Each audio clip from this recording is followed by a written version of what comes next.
Welcome to maths unblock channel. अगर आप channel पे नए हैं तो चैनल को सब्सक्राइब करें और बेल आइकन को हिट कर दें ताकि कोई भी वीडियो अपलोड हो तो आपको उसकी इन्फॉर्मेशन मिल जाए।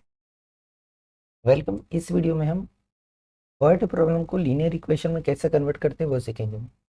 ऑलरेडी बेसिक कंसेप्ट मैंने बताया कि क्या क्या स्टेप्स रहती हैं, बेसिक फंडामेंटल है जो हम पर साइन एरर या कैसे कन्वर्ट करना है। तो उसका लिंक मैं डिस्क्रिप्शन में वीडियो में दे रहा हूँ, वो देख लेना। अगर आपने देखा है तो अच्छी बात है, जल्दी समझ आ जाएगा। देखिए क्या बोला है। The cost of a notebook is twice the cost of a pen. Write a linear equation to variable. Already आपको हिंट दे दिए, एग्जाम में नहीं देते हैं। यहाँ बोल दिया है कि cost of a notebook unknown है, इसको आपको एक्स मानना है। Cost of a pen unknown है, इसे वाई मानना है। तो यहाँ पर दो अननोन चीज़ें हैं, एक नोटबुक की कॉस्ट, एक पेन की कॉस्ट। देखिए यहाँ पर हम ले लेते हैं कि let cost of a notebook, एक नोटबुक की जो कॉस्ट है वो है रुपीज़ के टर्म में एक्स रुपीज़। ऐसे ही कॉस्ट ऑफ अ पेन, एक पेन की जो कॉस्ट है वो है वाई रुपीज़। अब देखिए अकॉर्डिंग टू क्वेश्चन कंडीशन क्या दी है, कॉस्ट ऑफ ए नोटबुक, ये बोला है कॉस्ट ऑफ ए नोटबुक और is twice the cost of a pen. Twice, twice का मतलब है टू टाइम्स इसका कॉस्ट ऑफ ए पेन का। तो हमने कॉस्ट ऑफ ए नोटबुक का सपोज करा है एक्स, इक्वल हो जाएगा ट्वाइस, मतलब टू का मल्टीप्लाई हो जाएगा कॉस्ट ऑफ ए पेन में, दैट मीन्स वाई में। ये हो गया equation X equal to two Y. आप चाहें तो स्टैंडर्ड फॉर्म में कन्वर्ट कर सकते हैं, अदरवाइज एज इट इज़ भी रख सकते हैं। स्टैंडर्ड फॉर्म में कन्वर्ट करेंगे तो X minus two Y equal to zero ऐसा हो जाएगा, और प्लस में ज़ीरो का ऐड कर दो। दोनों ही फॉर्म सही है, ये भी सही है और ये भी सही है। सेकेंड क्वेश्चन देखिए, यहाँ बोला गया है auto rickshaw fair in A city is charge ₹10 for the first kilometre. 10 kilometre 10 rupees है फर्स्ट किलोमीटर का, एंड ₹8 फॉर पर किलोमीटर और सब्सिक्वेंट किलोमीटर। 1 किलोमीटर के बाद अब जब जाएंगे तो ₹4 के हिसाब से चार्ज लग रहा है। इसके हमें लीनियर इक्वेशन लिखाना है स्टेटमेंट की। ठीक है, जैसे अगर हम 1 किलोमीटर चले तो इसके लिए एक फिक्स चार्ज लगेगा फर्स्ट किलोमीटर वाला, और सेकंड किलोमीटर ऑनवर्ड वाले चार्ज लगेंगे। तो 1 किलोमीटर गए तो ये फिक्स चार्ज ₹10 केवल ही देना है। अगर हम 2 किलोमीटर जाएंगे, ये ₹10 तो देना ही देना है, वो सेकंड किलोमीटर का ₹4 तो और देना है, मतलब कितना चार्ज लगेगा ₹14। अगर हम 3 किलोमीटर जाएंगे, ₹10 तो पहले किलोमीटर के लग गए, बचे कितने 2 किलोमीटर, 2 किलोमीटर और बचे। तीन में से 1 किलोमीटर का तो आप दे ही चुके हैं, तीन में से एक का दे चुके हैं, बचे कितने 2 किलोमीटर। इसका किसके हिसाब से देना है 4, तो ये ₹8 ही है, मतलब ₹18 लगेगा। जब हम 5 किलोमीटर जाएंगे तो ₹10 तो देना है पहले किलोमीटर के, बचे कितने किलोमीटर, 5 में से एक कम हो गए, मतलब ये जो 4 किलोमीटर बचे इसका ₹4 के हिसाब से ₹16 लगेगा।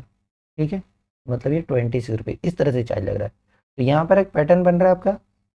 तो देखिए किलोमीटर और टोटल फेयर वो दो चीज़ें चेंज हो रही हैं। अब जितने किलोमीटर जा रहे हैं उसके हिसाब से सेकंड किलोमीटर वाला चार्ज चेंज हो रहा है और टोटल फेयर चेंज हो रहा है। तो यहाँ पर दो अननोन चीज़ें हैं, किलोमीटर कितना चले हैं और टोटल फेयर कितना है। तो उनको हम एक्स वाई सपोज कर लेते हैं। तो देखिए यहाँ हम ले लेते हैं कि let distance, total distance covered, total distance covered, इसको हम ले लेते हैं एक्स किलोमीटर, और टोटल जो फेयर लग रहा है उसको वाई ले लेते हैं। Total fare charge is equal to rupees Y, Y rupees. ठीक है, तो यही पैटर्न अब आपको याद रखना है, हम डायरेक्ट इक्वेशन बना देंगे सबका रफर के दिमाग में। तो जो चार्ज लगेगा वो कैसे लगेगा, फिक्स चार्ज फर्स्ट किलोमीटर का plus second kilometre onward charge ₹4 के हिसाब से। तो जो हमारा टोटल फेयर होगा वो कैसे लगेगा, फर्स्ट किलोमीटर का फिक्स्ड चार्ज, क्योंकि वो तो लेना ही लेना है, उसका कोई परिवर्तन नहीं होगा। फर्स्ट किलोमीटर फिक्स्ड चार्ज ये लगेगा, प्लस जो भी सेकंड किलोमीटर उसका ₹4 के हिसाब से, ₹4 पर किलोमीटर और सबसिक्वेंट डिस्टेंस ये कहाँ पर लगेगा, from second kilometre onwards, second kilometre onwards ये लगेगा। तो देखिए टोटल फिर हमने लिया वाई, फर्स्ट किलोमीटर का चार्ज फिक्स है 10, जो 4 रुपये से लगेगा वो किसका लगेगा, सेकेंड किलोमीटर ऑनवर्ड्स। टोटल के लिए कितने किलोमीटर जा रहे हैं, एक्स में से 1 किलोमीटर का तो ऑलरेडी देख चुका है, बचे कितने, x-1 किलोमीटर, इसके लिए चार्ज देना है 4 रुपीज़ के हिसाब से। ठीक है, ये जो हमने पैटर्न बनाया था इसी के हिसाब से। तो सिंप्लीफाइड कर दें इक्वेशन को, तो हो जाएगा y = 10 + 4x - 4। सबको उठा के एक तरफ लें तो यहाँ पर 10 और ये 4, यहाँ पर कितना बचेगा, प्लस का 6 और प्लस का 4x। सबको उठा के लेफ्ट में ले आए, सबको राइट में ले जाएं, तो यहाँ ले आएंगे तो ये माइनस का 4x हो गया, प्लस का y है, और यहाँ पर माइनस का 6 = 0। ये स्टैंडर्ड फॉर्म में लिख दिया, अदरवाइज ये भी सही है।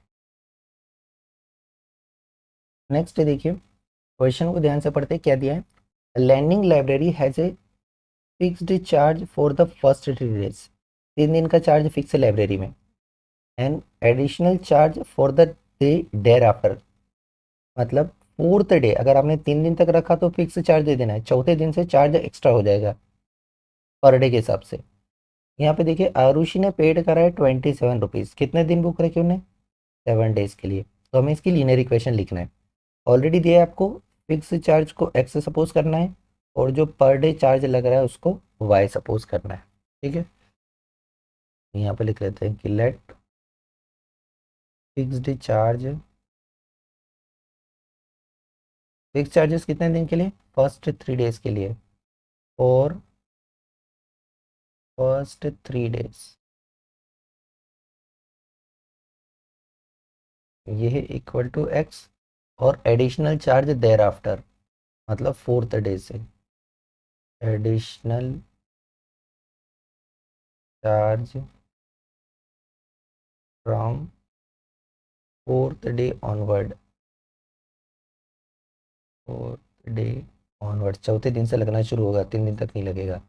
ये कितना है, ये दिया है ₹y पर डे। ठीक है, ये ₹y पर डे के हिसाब से एक एक दिन का। ठीक है, दोनों रुपीज़ में टोटल कितने रुपीज़ पे करे उन्होंने, 27 रुपीज़। कितने दिन बुक रखी, 7 डेज। तो देखिए आरुषि ने बुक रखी 7 डेज, आरुषि ने जो पेड करा है 27 रुपीज़ पेड करा है कितने दिन के लिए, और 7 डेज। अब 7 डेज में से 3 दिन का चार्ज फिक्स था, बचे हुए 4 दिन का हमने पर डे के हिसाब से पे करा है। तो इसको हम ब्रेक कर सकते हैं कि आरुषि जो पे करा है ये 27 रुपीज़, ये क्या है, 3 डेज का फिक्स चार्ज पे करा हमने, 3 डेज का फिक्स चार्ज पे करा है, और प्लस जो बचे हुए 4 दिन है ना, 4 डेज बच गए, उस 4 डेज का पर डे के हिसाब से चार्ज पे करा है, तब मिला के उसने 27 रुपीज़ पे करे। तो देखिए 3 दिन का चार्ज तो एक्स था, इस 4 दिन का ₹y पर डे मतलब एक दिन का y, तो 4 दिन का कितना हो जाएगा 4 × y, ये हो गया 27। ये बन गई हमारी लीनियर इक्वेशन। नेक्स्ट क्वेश्चन देखिए, a number is 27 more than the number obtained by reversing the digit, 2 digit का नंबर है, if its unit digit and tenth digit are x and y represent respectively, इसको हमें represent करना है linear equation के form में। इस तरह के क्वेश्चन आपको क्लास 10th में बहुत मिलते हैं, वर्ड प्रॉब्लम में 2 डिजिट नंबर। तो इसके लिए एक छोटा सा कंसेप्ट समझ लीजिए, जब भी आपको 2 डिजिट नंबर बोला है तो आपको क्या सपोज करना है, लेट 2 डिजिट नंबर जब भी आपको बोलेंगे तो आपको हमेशा इसे 10y + x लेना है, 10x + y, क्योंकि यहाँ पर x क्या दिया है, यूनिट डिजिट, और टेंस की डिजिट थी y। ऐसा क्यों, देखिए सपोज एक नंबर का एग्जांपल ले लेते हैं हम, आपको 2 डिजिट का नंबर 25 पता है, अगर मैं इसमें ये देखूं कि ये 5 क्या है, तो 5 इसकी वंस की डिजिट है और ये इसकी टेंस की डिजिट है। ठीक है, इसको अगर आप ऐसे सॉल्व करेंगे तो कुछ भी सॉल्व करना पॉसिबल नहीं, क्योंकि इनके पीछे मल्टीप्लाई है। इसको हम ऐसा लिख सकते हैं एक्सपेंडेड फॉर्म में, ये वंस की डिजिट में 1 का मल्टीप्लाई, टेंस की डिजिट में 10 का मल्टीप्लाई, तो ऐसा लिख सकते हैं 10 × 2 प्लस 1 × 5, मतलब हम इसको 10 × 2 + 5 लिख सकते हैं। अब देखिए यहाँ पर अगर ये वंस की डिजिट और टेंस की डिजिट को हम रिप्लेस कर दे एक्स वाई से, यहाँ पर क्या बोला है, यूनिट डिजिट क्या है एक्स और टेंस की डिजिट क्या है, तो टेंस की डिजिट पर क्या आ जाएगा वाई और यूनिट डिजिट पर क्या आ जाएगा एक्स, मतलब ये क्या बन जाएगा 10y + x। तो ये याद रखना, हमेशा इस फॉर्म में ही सपोज करना है, जिस फॉर्म में जो 10 के साथ मल्टीप्लाई है वो टेंस की डिजिट, जो बगैर 10 के साथ है वो वंस की डिजिट। ठीक है, यहाँ पर हमने ले लिया यूनिट डिजिट हमारी क्या है एक्स और टेंस की डिजिट है 10, ये हमारा गिवन नंबर हो गया। अब यहाँ किसकी बात कर रहे हैं, रिवर्स डिजिट नंबर। तो इस नंबर को हम डिजिट को रिवर्स करेंगे तो एक्स वाली इंटरचेंज हो जाएगी प्लेसेस, यहाँ पर रिवर्स डिजिट नंबर क्या हो जाएगा, रिवर्स डिजिट नंबर ये हो जाएगा हमारे पास 10x + y, एक्स और वाई ने अपनी जगह इंटरचेंज कर ली।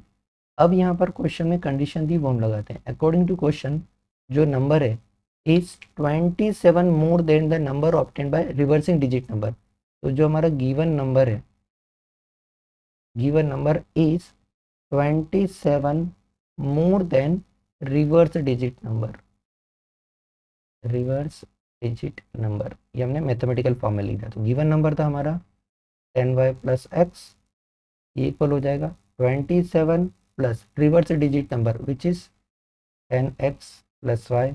आप चाहिए तो सबको उठा के एक तरफ रख दें या वेरिएबल को लेफ्ट में ले लें और कांस्टेंट को राइट में ले लें, दोनों कर सकते हैं। सबको उठा के लेफ्ट में ले चलें तो देखिए साइड चेंज होने से साइन चेंज हो जाएगा, 10y + x, यहाँ आके माइनस का 27 माइनस का 10x माइनस का y equal to 0। Like term side subtract हो सकती है, प्लस का x माइनस का 10x तो माइनस का 9x बचा, प्लस का 10y माइनस का y तो प्लस का 9y बचा और माइनस का 27 इक्वल टू 0। सब में देखिए 9 कॉमन है, हम चाहे तो -9 भी कॉमन कर सकते हैं। तो माइनस का 9 अगर कॉमन लें, यहाँ बचेगा x, यहाँ बचेगा -y और 9 × 3 = 27 प्लस का 3 इक्वल टू 0। इस -9 को उधर भेज दीजिए, वहाँ जाके 0 हो जाएगा, x - y + 3 इक्वल टू 0/-9। ये तो फाइनली 0 ही हो गया। हमारी इक्वेशन क्या बनी, x - y + 3 इक्वल टू 0। ये हो गई हमारी इक्वेशन, ये आंसर है। नेक्स्ट क्वेश्चन देखिए, वर्ड प्रॉब्लम में ही सॉल्यूशन ऑफ लीनियर इक्वेशन वाला कंसेप्ट है। तो यहाँ पर बोला गया है linear equation that converts Fahrenheit to Celsius, Fahrenheit से सेल्सियस में कन्वर्ट करने वाला रिलेशन ये दिया हुआ है, इसमें हमें ये 4 का आंसर देखना है। तो देखिए यहाँ पर लीनियर इक्वेशन हमें ऑलरेडी दी है, हमें इक्वेशन दी है c equal to 5f - 160/9। 4 part है, फर्स्ट पार्ट में देखिए बोला है सी क्या बता रहा है सेल्सियस में टेम्परेचर, एफ क्या बता रहा है फ़ारेनहाइट में। यहाँ बोला है temperature is 86 degree Fahrenheit, what is the temperature is Celsius. तो 86 डिग्री फ़ारेनहाइट मतलब यहाँ पर हमें एफ के प्लेस पर 86 पुट करना है और सी फाइंड करना है। तो देखिए ये हो जाएगा C equal to 5 × F, that means ये हो जाएगा 5 × 86 - 160/9।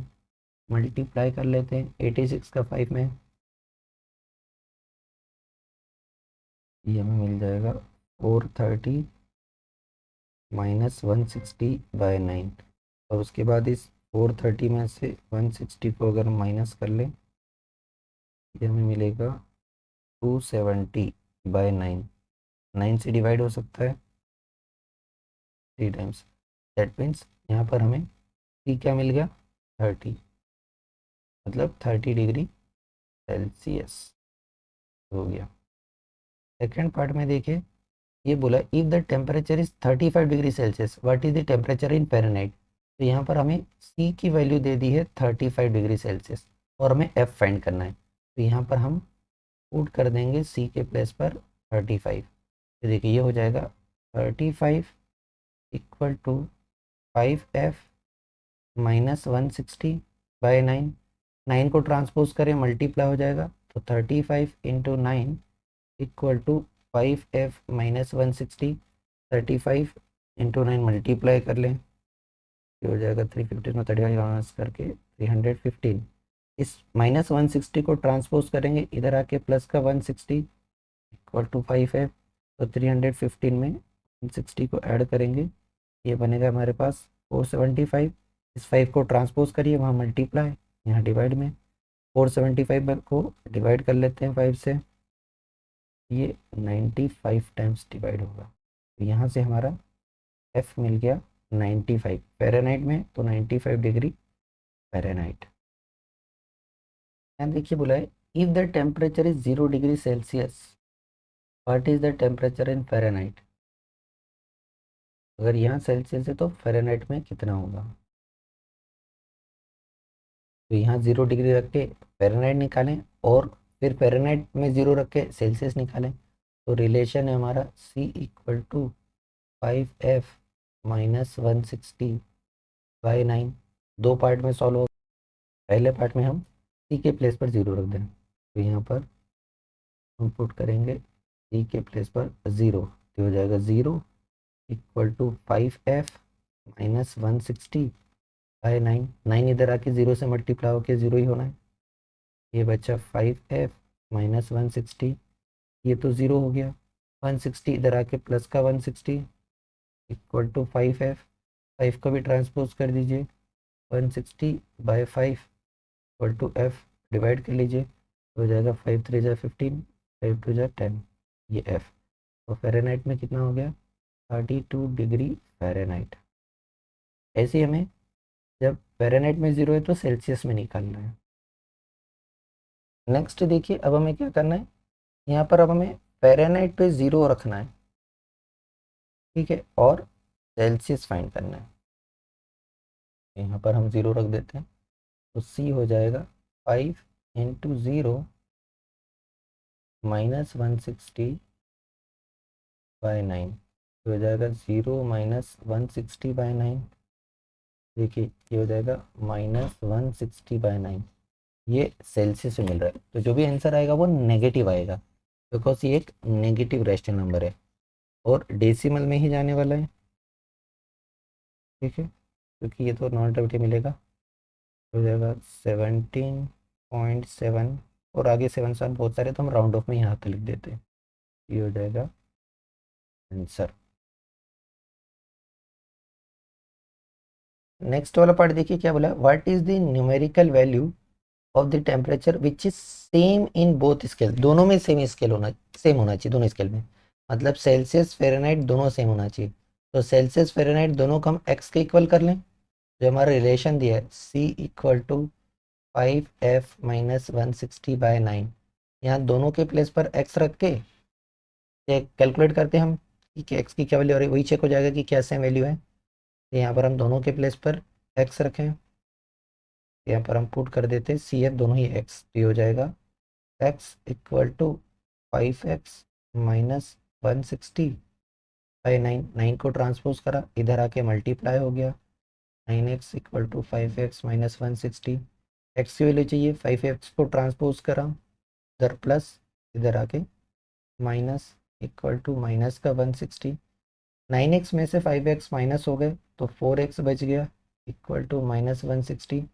एक्स की वैल्यू चाहिए, 4 को ट्रांसपोज करिए, उधर मल्टीप्लाई, इधर आके डिवाइड, आंसर नेगेटिव आएगा, ध्यान रखिएगा, -40, ये आ गया एक्स की वैल्यू। मतलब कहाँ पर सेम होंगे, तो माइनस का 40 डिग्री सेल्सियस इक्वल होगा माइनस के 40 डिग्री फ़ारेनहाइट के, ये दोनों की इक्वल वैल्यू है। Thank you for watching. अगर आपको वीडियो पसंद आया है तो प्लीज़ लाइक करें और कमेंट करें, और चैनल पर नए हैं तो सब्सक्राइब करें और अपने दोस्तों को सजेस्ट करें।